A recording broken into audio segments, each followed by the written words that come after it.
The obsidian monolith of the Great Council Hall loomed over the central plaza of Nexus Prime, its jagged spires piercing the amber sky like accusatory fingers.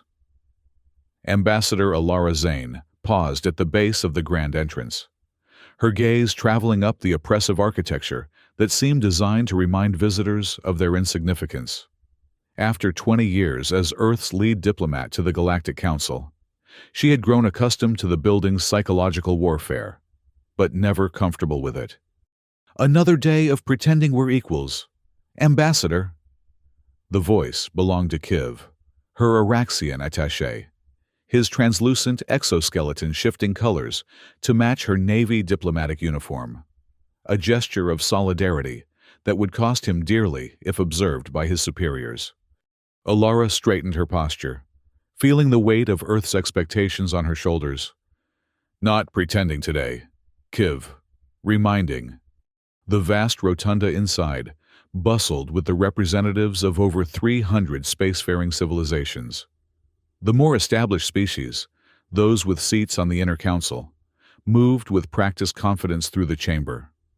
The Zorellians, with their towering crystalline bodies, occupied the highest tier of seats, while the gelatinous Myriad Collective pulsed in translucent containment spheres near environmental controls. Delegates from the Vraxian Imperium, with their crimson scales and elaborate ceremonial armor, conversed in tight clusters, occasionally casting dismissive glances toward the human delegation. Alara had memorized the hierarchy long ago. 17 inter-council species who had achieved interstellar travel before humanity's first tentative steps beyond their solar system. 42 secondary council members with limited voting rights. And the remaining species, Earth included, relegated to observer status. 2 centuries after humanity's first warp journey. And still, they were treated as newcomers. Their diplomatic overtures met with condescension at best, outright hostility at worst. As Alara made her way to the human delegation's modest platform, she exchanged brief nods with representatives from other young species: the avian Pelori, the insectoid Zith, the amphibious Kaldorians. Subtle gestures of mutual respect among those who shared humanity's frustration with the entrenched power structure. "Ambassador Zane." The greeting came from Joris, her senior aide, his expression carefully neutral as he handed her a secure datapad. "Final confirmation from Earth. All preparations are complete." She gave an almost imperceptible nod as she accepted the device. The message displayed in encrypted text confirmed what humanity had been secretly working toward for decades: breakthrough advancements in fusion technology that outstripped anything the Council races possessed. Prototype cloaking devices capable of rendering entire battlecruisers invisible to standard detection. And most importantly, covert alliances with 24 frontier species who chafed under Council dominance. "Any indication they suspect?" she whispered. "None," Joris replied. The Vraxian intelligence probe was successfully fed the modified research data. They believe we're still struggling with basic antimatter containment. A deep, resonant tone reverberated through the chamber, signaling the start of the session. The delegates moved to their assigned positions as Council Leader Vexithar took the central podium. The Arcturian's elongated frame towered over the assembly, his multiple sets of compound eyes surveying the gathered representatives with cold calculation.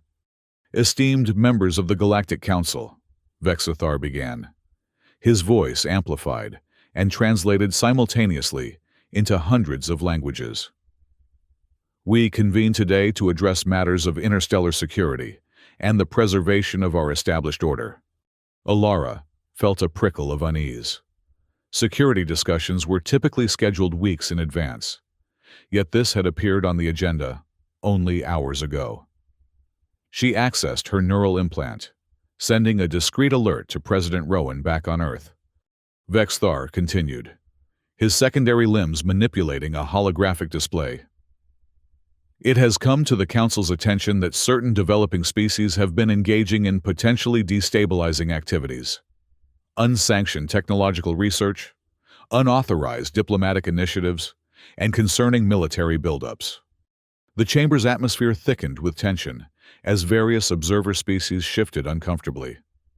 Alara maintained her diplomatic mask, though her heart rate accelerated. In response to these concerning developments, Vexathar announced, the Inner Council has unanimously approved a series of additional peacekeeping measures. The holographic display expanded, revealing a list of new restrictions that sent murmurs rippling through the assembly.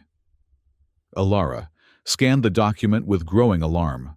Enhanced monitoring of all non-council warp signatures, mandatory inspections of research facilities on developing worlds, restrictions on fleet movements beyond established trade routes, and, most alarming, a requirement for council approval before any technological advancement could be implemented. These measures, Vexathar continued with the faintest hint of satisfaction, will ensure the continued stability and prosperity of our galactic community. Alara rose to her feet, using the observer species' limited right to question. Council Leader, these restrictions appear to target specific developmental categories, where younger species typically innovate. Has the Council considered the economic impact on emerging worlds? Vexthar's compound eyes fixed on her. The economic considerations are secondary to security concerns. Ambassador Zane, humanity, in particular, has demonstrated concerning patterns of rapid advancement that historically correlate with destabilizing behaviors. The chamber fell silent. Never before had the Council so openly singled out Earth in a general session. I was unaware, Alara replied carefully, that innovation constituted a security threat. Innovation without proper oversight, Vexathar corrected, has repeatedly led to conflict throughout galactic history. The Council merely seeks to prevent such unfortunate outcomes. By stifling the natural development of younger civilizations, a ripple of agreement sounded from other observer delegations, quickly silenced when the Vraxian representative rose. The human ambassador forgets her place, the Vraxian hissed. Observer species benefit from Council protection and guidance. If Earth finds these reasonable precautions objectionable, perhaps they would prefer to navigate the dangers of interstellar politics alone. The threat hung in the air, met with approving murmurs from Inner Council members. Vexthar raised a limb for silence. The measures have been approved and will take effect immediately. Ambassador Zane, you are instructed to deliver the full directive to your government within 24 standard hours. The Council expects Earth's compliance certification within 3 cycles. Alara's neural implant pulsed with an incoming message from President Rowan. Request full document. Proceed as discussed if worst-case scenario confirmed. As the session moved to other matters, Alara signaled for Joris to join her at a private communication alcove. The full directive, Joris said quietly, transferring the document to her secure pad. It's worse than what was presented. Alara scanned the complete text, her composure finally cracking as she reached the final section. Hidden in bureaucratic language was the true purpose of the new measures, a systematic revocation of every diplomatic and trade treaty Earth had established over 2 centuries of careful negotiation. Under the guise of security reassessment, the Council was effectively nullifying humanity's diplomatic existence. This isn't restriction, she whispered. It's regression. They're erasing us from the galactic stage. Joris nodded grimly. The directive applies retroactively to all treaties signed within the past 50 years. We'd be reverting to our status from before first contact. Alara's hand moved to the emergency transmitter concealed within her diplomatic insignia. With 3 precise taps, she sent the predetermined signal to Earth. Diplomatic severance authorized. She straightened her uniform and turned back toward the Council chamber. Inform the staff to prepare for immediate evacuation. Protocol, Midnight Shadow. All of them? Joris asked, though he knew the answer. Every human diplomat, trader, and citizen we can reach, Alara confirmed. We've planned for this day for 20 years. It's time. As she re-entered the vast chamber, the ordinary business of the Council continued. species bickering over trade routes and resource allocations, oblivious to the seismic shift about to reshape the galaxy. Alara took her seat, activated her official diplomatic channel to Earth, and transmitted the Council's directive in full. The response from President Rowan came just 3 minutes later, remarkably fast, as though the decision had been made long before the directive was issued. Severance protocol initiated. Return home immediately. The Council has made their choice. Now they will witness ours. A single chime sounded on the communication systems of every human present on Nexus Prime, and throughout Council space, the signal they had trained for. Without a word, the entire human delegation rose as one and began moving toward the exits. "Ambassador Zane," Vexithar called, confusion evident in his tone. "The session is not concluded."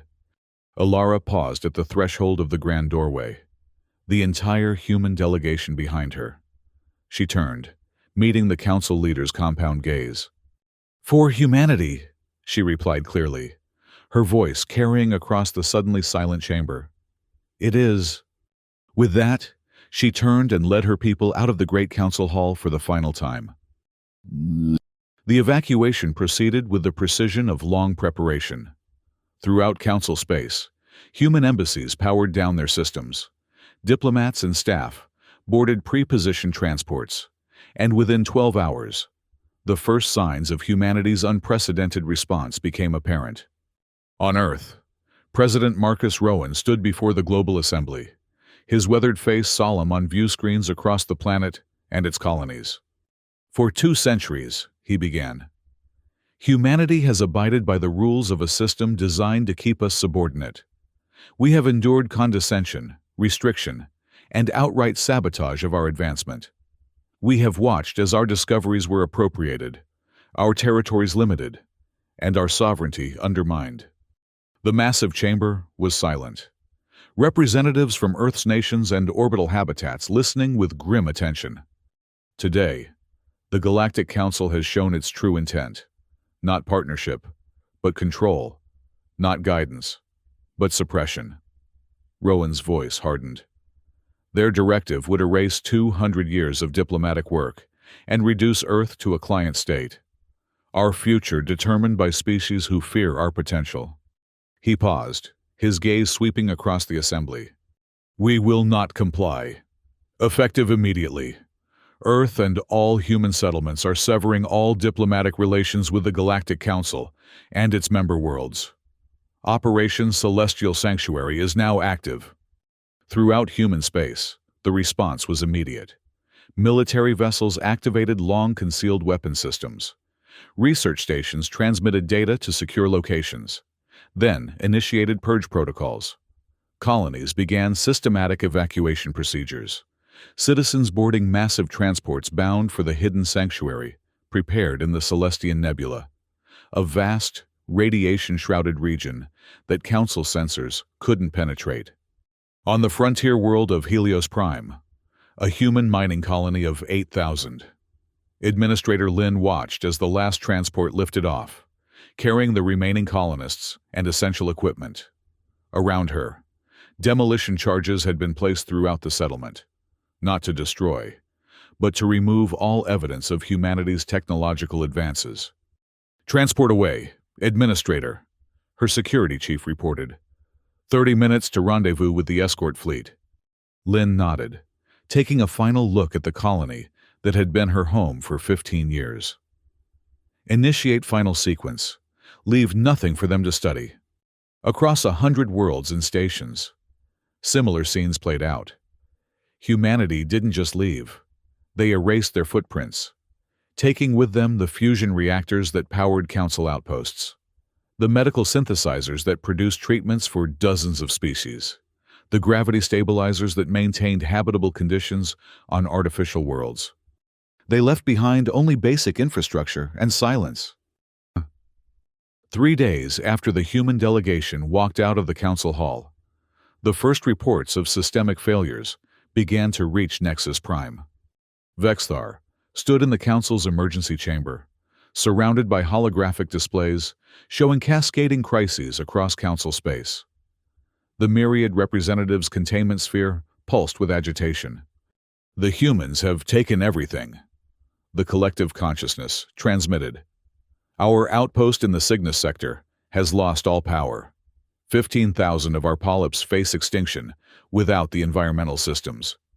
The same in the Orion arm, added the Zarelian delegate, crystalline surfaces reflecting the red emergency lighting. The medical synthesizers are gone. The plague we thought contained is resurging without the human treatments. Their colonies are abandoned, reported Admiral Keir Vaught of the Council Security Force. We've found only empty structures, stripped of all advanced technology, no trace of their destination. Vexthar's outer limbs twitched with barely controlled fury. How is this possible? Our intelligence indicated nothing of these preparations. From the shadows of the chamber emerged Sen, the Council's chief intelligence coordinator. They fed us false data. For decades, it seems. What we thought were primitive fusion experiments were decoys. Their real research was conducted in shielded facilities our sensors couldn't penetrate. And their people, demanded the Vraxian representative. Billions of humans cannot simply vanish.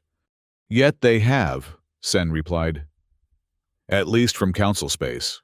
We've detected unusual warp signatures leading toward the Celestian Nebula, but our sensors cannot penetrate its radiation fields. Send the fleet, the Vraxian hissed. Burn away the radiation with our dreadnoughts if necessary. The humans must be brought back to restore what they've taken. Vexthar raised a limb for silence. The humans have not attacked us directly. They have simply left, taking their technology with them. Technology we need. The myriad pulsed frantically. You don't understand. The human fusion reactors were keeping our world stable. Without them, we face systemic collapse within weeks. The same for the outer colonies, added another delegate. Without human patrols, the pirates and marauders are already returning to the trade routes. Vexthar's compound eyes narrowed. These dependencies were not in our assessment reports. Sen shifted uncomfortably. We may have underestimated the extent to which Council worlds had integrated human technologies. Their innovation rate exceeded our projections. Find them, Vexithar ordered, turning to Admiral Vaught. Deploy the fleet. Locate the human evacuation convoy. They cannot have gone far with so many civilian transports. The Admiral saluted with a ceremonial claw. The dreadnoughts are already mobilizing. We've identified a human diplomatic vessel near the Theraxis system. It appears to have been delayed or separated from the main evacuation. We'll intercept and compel them to reveal the destination of their people. Bring them back, Vexthar commanded. Whatever it takes. Aboard the Council flagship, Eternal Dominion, Admiral Keir Vaught surveyed the tactical display with satisfaction. The human diplomatic vessel, Concordia, had been tracked to the abandoned Theraxis system, once a promising colony world before solar instability had rendered it uninhabitable. The ship appeared to be conducting some final retrieval operation at a former research outpost. Perfect isolation, Vaught murmured to his executive officer. No witnesses, no reinforcements possible. Prepare the boarding teams. I want that ship intact. Admiral, his sensor officer called. We're detecting unusual energy fluctuations in the system. Source? Unknown, sir. The readings don't match any recognized signature. Vaught dismissed the concern with a gesture. Likely residual effects from the solar instability. Continue approach. Weapons at standby. Let's not damage our prize unnecessarily. The massive dreadnought led a formation of 12 warships into the Theraxis system, their hulls gleaming in the light of the unstable star. On the main view screen, the solitary human vessel appeared, dwarfed by the approaching Council fleet. Open communications, Vaught ordered. Let's give them one chance to surrender peacefully. The communications officer complied, but frowned. Sir, they're not responding to standard hailing frequencies. Use all bands they can't ignore. "Admiral!" The sensor officer's voice rose in alarm. "Multiple energy spikes throughout the system. Something's decloaking." The tactical display erupted with new contacts as, one by one, massive ships shimmered into existence around the Council fleet. Not one or two, but dozens. Warships of a design Vought had never seen. Their hulls bearing the insignia of Earth, but their configuration unlike anything in Council records. "Impossible," Vought whispered as the tactical computer counted the apparitions. 27, 33, 41 warships. The humans don't have this capability. The trap had been sprung perfectly. The Council fleet, which had entered the system in tight formation to intimidate a single vessel, now found itself surrounded by a force that outnumbered it nearly 4-1. A communication signal pulsed through all channels, overriding the dreadnought's security protocols. On the main view screen appeared a human male in a uniform Vought didn't recognize, midnight blue with silver trim, bearing insignia that suggested high rank. "Council vessels," the human began, his tone calm but unyielding. "This is Rear Admiral Soren Hale of the Earth Defense Fleet. You have entered protected space without authorization. Power down your weapons and engines immediately." Vought straightened, mandibles clicking in anger. "This is Admiral Keir Vought of the Galactic Council Security Force. You are in violation of Council directive and interstellar law. Surrender your vessels and prepare to return to Council space." Hale's expression remained neutral. "The Council's authority is no longer recognized by Earth or its allies. This is your only warning. Admiral, withdraw or be removed." "You dare threaten the Council fleet?" Vought gestured to his weapons officer. "Target their command vessel. Full barrage. All batteries." The massive dreadnoug's weapon ports glowed as energy built within them, targeting systems locking onto the human flagship. Before they could discharge, however, 3 of the human vessels vanished from sensors, only to reappear seconds later, flanking the dreadnought at point-blank range. "Sir," the tactical officer shouted, "they've penetrated our defensive screen. How did they—" The rest of his words were lost as precision strikes from the human vessels disabled the dreadnought's main weapons array with surgical accuracy, not destroying it, merely severing the connections between power core and weapon emitters. Similar strikes hit 5 other Council warships simultaneously, their weapon systems going dark before they could fire a single shot. The remaining Council vessels managed to launch their attacks, energy beams and projectiles streaking toward the human ships, only to watch in disbelief as the targets shimmered and vanished, the deadly barrages passing through empty space. When the human ships reappeared, they were in new positions, their own weapons now trained on the vulnerable engines and life support systems of the Council fleet. The battle, if it could be called that, lasted less than 6 minutes. Not a single Council ship managed to inflict significant damage on the human vessels, while half the Council fleet hung dead in space, their propulsion and weapons disabled by precision strikes. On the dreadnought's bridge, Admiral Vought stared at the tactical display in stunned silence.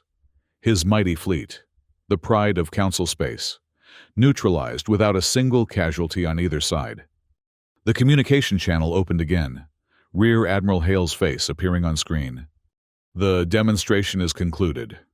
Admiral Vought," he stated calmly. "Your vessel's life support and emergency systems remain operational.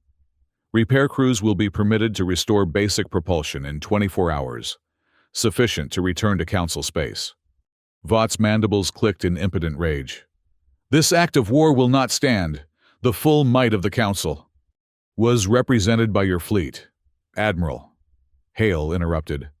"A fleet that now understands the technological gap between us. There will be no war, unless the Council chooses annihilation." The screen split, revealing Ambassador Alara Zane, standing beside Hale on the human flagship's bridge. "Admiral Vought," she addressed him, her diplomatic tone now underlaid with steel. "Please convey to the Council that humanity has chosen isolation over subjugation. We will defend our new borders. We will forge our own path among the stars. Any council vessel that enters human space will be considered hostile and dealt with accordingly. Vought could only stare as the human ships, their point made, began to shimmer and vanish from sensors once more, all except for Hale's flagship. A final message, Hale added. To assist your return journey, we're transmitting navigational data on the new boundaries of human space. We suggest you distribute it widely among council vessels. We would regret misunderstandings. With that, the last human ship vanished, leaving the crippled council fleet drifting in the silence of the abandoned system. News of the council fleet's defeat spread through galactic communication channels with unprecedented speed. On Nexus Prime, the council convened an emergency session, the chamber now half empty with the absence of human representatives and their closest allies. This cannot stand. The Vraxian delegate's scales flushed deep crimson with rage. We must assemble the combined fleets of all council worlds. Crush this human rebellion before others follow their example. Murmurs of agreement rose from some delegates, but others shifted uncomfortably in their seats. The Pelori representative, his avian features difficult for most species to read, spoke up. With respect, he began carefully. Admiral Vought's report indicates the humans possess technology significantly beyond our current capabilities. Cloaking systems that our sensors cannot penetrate. Weapons that can disable our largest vessels without destroying them. And now they have secured the Celestian Nebula as a defensible territory. Cowards, the Vraxian hissed. Hiding in a radiation cloud. Strategic, countered another delegate. The nebula contains resources sufficient to sustain their civilization indefinitely.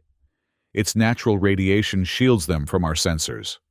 And now, they've demonstrated they can emerge at will to enforce their boundaries. Vexthar, uncharacteristically silent until now, finally spoke. What of the dependencies? The fusion reactors, the medical synthesizers? Without human technology, dozens of worlds face crisis. The chamber fell silent, the reality of their situation sinking in. For centuries, the Council had maintained the pretense that younger species needed their guidance and protection, while secretly becoming dependent on the innovations those same species produced. We've received a transmission, announced the communications officer. It's being broadcast on all frequencies throughout Council space. Source? Vexthar demanded. The human flagship, sir. Ambassador Zane. Vexthar hesitated, compound eyes blinking rapidly in agitation. Finally, he nodded. Display it. The central holographic projector activated, and Alara Zane's image appeared before the council, no longer in diplomatic attire, but dressed in the same midnight blue uniform as Rear Admiral Hale. When she spoke, her voice carried none of the deference that had been expected of observer species representatives. People of the galaxy, she began, I address you not as Earth's ambassador to the Council, but as the appointed envoy of the newly formed human coalition. For 2 centuries, humanity and many other younger civilizations have endured a system designed not for mutual prosperity, but to maintain the dominance of a select few. Today, that changes. The chamber erupted in outrage, but fell silent as Alara continued, her voice cutting through their protests. The Council's attempt to further restrict our development has led humanity to choose a different path. We have withdrawn from Council space entirely, taking with us the technologies and innovations that many worlds have come to depend upon. This was not done lightly, nor with the intention of causing suffering. Her expression softened slightly. To the civilizations now facing hardship due to our departure, we offer an alternative. The human coalition extends an invitation to any world wishing to establish direct, equal diplomatic relations.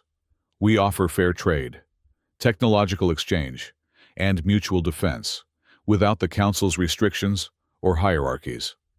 Vexthar rose, his elongated frame trembling with anger. This is sedition. The Council alone determines interstellar policy. But Alara continued, as if she hadn't heard him. To demonstrate our commitment to this new paradigm, medical supplies sufficient to contain the outbreaks in the Orion Arm have been delivered to affected worlds. Emergency power systems have been provided to critical habitats in the Cygnus sector. These are gestures of goodwill, not dependency. She paused, her gaze seeming to meet that of every being watching the transmission. The choice before each world is simple: continue within a system designed to stifle innovation and preserve outdated hierarchies, or join a coalition founded on equality and mutual advancement. Humanity will welcome allies. We will respect boundaries, and we will defend our sovereignty without compromise. The transmission ended, leaving the council chamber in stunned silence. Before Vexthar could speak, the communications officer called out again. "Sir, we're receiving multiple diplomatic requests from council worlds." "What kind of requests?" Vexthar demanded. The officer looked up, mandibles quivering. "Permission to establish direct relations with the human coalition, sir. 27 worlds so far, and counting." 1 month after humanity's exodus from council space, Alara Zane stood on the observation deck of the coalition flagship New Horizon, gazing out at the shimmering veil of the Celestian Nebula.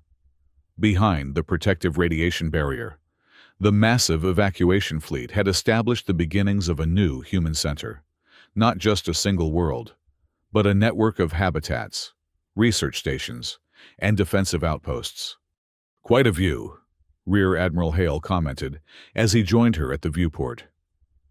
"Hard to believe we managed to relocate 93% of our people from council space in just 2 weeks."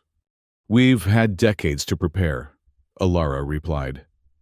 "Ever since the first restrictions were imposed, Earth knew this day might come." Hale nodded, his expression thoughtful. "The latest intelligence reports indicate the Council is in disarray. 17 member worlds have formally requested treaties with the Coalition. Another 32 are considering secession from Council authority. And Vexthar? Still calling for war, but with diminishing support. The Vraxians stand with him. But most of the Inner Council is now focused on maintaining what power they have left." Hale paused, studying her profile. "Does it bother you? Dismantling a system that stood for millennia?" Alara considered the question carefully. "Not dismantling," she corrected. "Transforming. The Council could have chosen partnership instead of domination. They could have embraced the contributions of younger species instead of fearing them. Their collapse is self-inflicted." Her communication implant chimed with an incoming message. "Ambassador, we've received the Council's official response to our terms. And they've rejected our offer of equal diplomatic standing, but proposed a modified status that would grant humanity and our allies representation on the Inner Council." Alara smiled faintly. "Too little, too late. Inform them that the Coalition's position remains unchanged. Equal relations or none at all." As the aide acknowledged and withdrew, Hale raised an eyebrow. "They'll try again with better terms. They're desperate to regain access to our technology." "Let them be desperate," Alara replied, turning back to the nebula view. "For centuries, they taught us that respect must be earned. Now they're learning that lesson themselves." Beyond the viewport, a convoy of ships emerged from the nebula's swirling radiation, vessels bearing the insignia of the Pelori, the Zith, the Kaldorians, and a dozen other former observer species, now arriving to formalize their alliance with the human coalition. "Do you think they'll ever understand what they lost?" Hale asked quietly. Alara watched as the coalition's escort ships moved to welcome the new arrivals. Their formation, not one of dominance, but of protection and respect. "Eventually," she replied. "The question is whether they'll recognize what could be gained through genuine partnership." The nebula's radiance reflected in her eyes as she added, "Either way, humanity is no longer waiting for their permission to claim our future among the stars." Within the majestic swirl of the Celestian Nebula, A new galactic order was taking shape, one founded not on ancient hierarchies, but on the revolutionary principle that true greatness came not from controlling others, but from allowing all civilizations the freedom to reach their potential. And as the Council's diplomatic vessel approached the nebula's boundary 3 days later, carrying their final response to the Coalition's terms, the galaxy held its collective breath, poised on the edge of either a new era of cooperation or a division that would reshape interstellar politics for centuries to come. The choice, at last, was theirs to make,